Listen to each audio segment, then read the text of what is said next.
before you can find a hotel or a lodge place that can take you as a foreigner, you have to have a Chinese friend who can call 10 million hotels before they can find one place. And when you finally find a place, they're not going to let you sleep in peace. They're going to photocopy, literally, they're going to photocopy the outside of your passport. Every single stamp that you have on the passport, they're going to photocopy everything. And then they're going to registration, and they're going to take pictures of you. They're going to take pictures. It's just like, it's, that's there. That's the one that pisses me off the most. And there was one guy who even came up and asked me if people in Africa have cars, and I'm like, yeah, they do, we have millionaires, we have billionaires, right? So there's this video I saw online where this guy was talking to people in the street in China and letting them explain some of their difficulties as foreigners living in China. So I'm just going to play a few clips for you to watch and then I will react to it. But before I get to that, if you have been to China, if you live in China, or if you have someone who is living in China, how was their experiences or how was your experience living there? Please let us know in the comment section below because, like always, we love hearing what you have to say. So let's watch the video. Okay, I think the struggles mainly, it's just like the relations of Chinese people towards us, like how they treat us, their impressions, and obviously due to the lockdown and stuff, we got used to being the outsider. Like we have they treat us very differently, and they treat us like it's very clear that you're a foreigner and we are the locals and stuff. Going to the club, you refuse to enter a club, and you ask. Sometimes you actually enter the club and just sit, you start ordering, and then security comes and is like, you should go. You're like, okay, why? Why should I go? Like, I'm here, I'm dressed up. No, you're black, nigga. Anyway. Before we get to that, I just have to make this full disclaimer that I have been to China. I was there for like 3 years, and I personally had a nice time with the people, of course, right?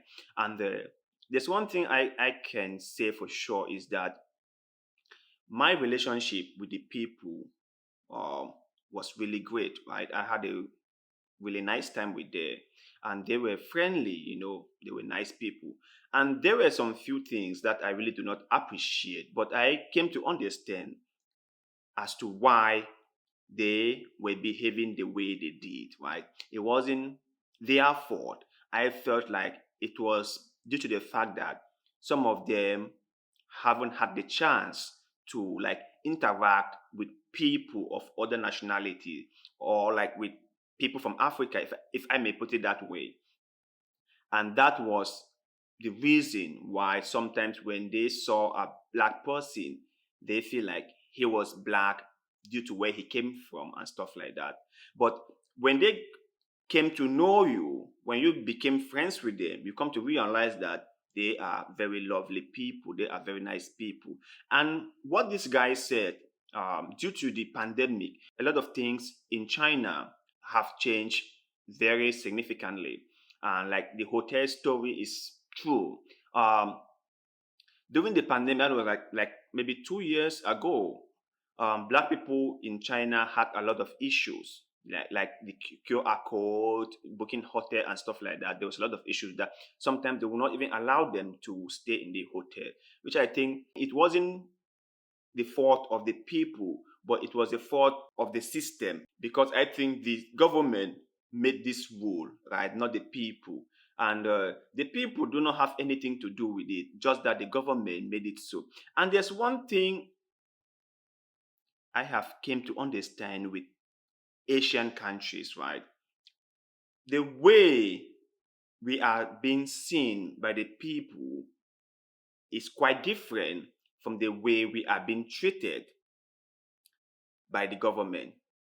The people are welcoming, the people are lovely, the people will play with you, we became friends with you. But the system in place to take care of or to treat Africans is quite different and it's really, really hard on Africans.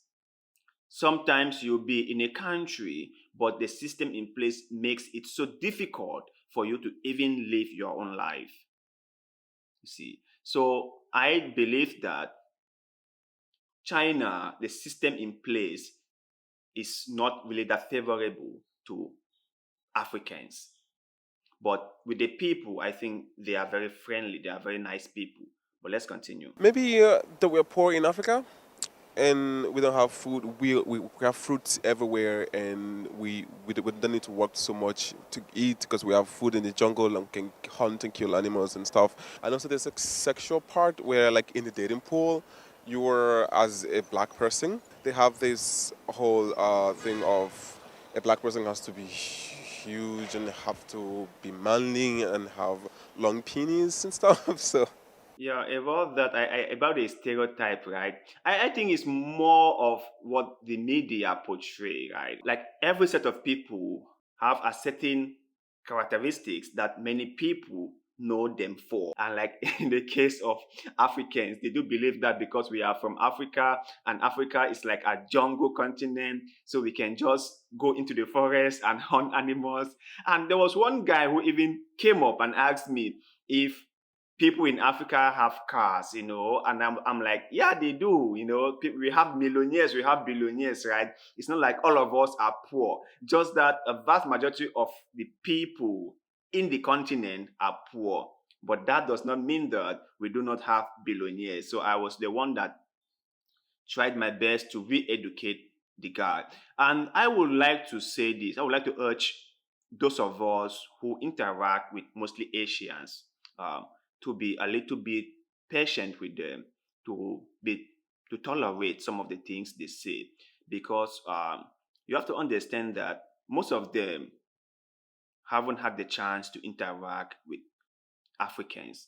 Most of them have only seen things from the media. Okay, and you know what the media always say about Africans, right? They always give the negative things of Africa.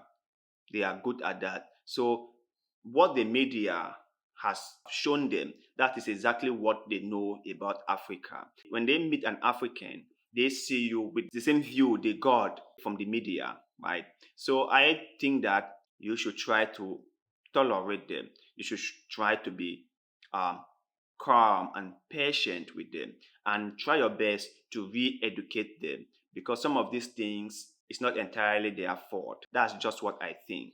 But let's continue. First off, I'm tall, so yeah, they'll think that I'm a model immediately, and they'll think that I can play basketball. I don't know how to play basketball. I don't know. They are like looking at me, at whatever, everything that I'm doing, maybe in a shop actually. Feel like I'm going to like shoplift or something.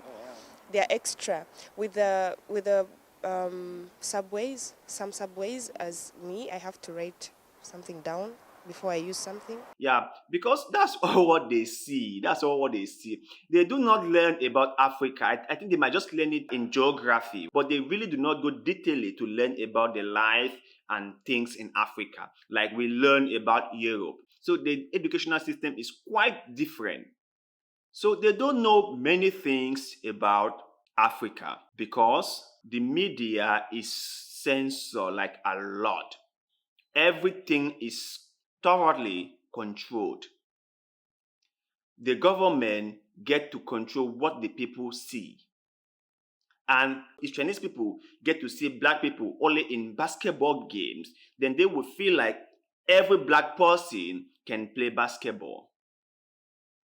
If they get to watch the news and see a lot of black people doing shoplifting in America, then that's what they think of every black person they see. So the media haven't given a balanced story of black people, and that is why most Asians have a different opinion or have been misled into thinking that black people are this or that. It has given them the stereotype mindset that they now have. So I will come again to say that the people are very lovely. In fact, Asians are very lovely people.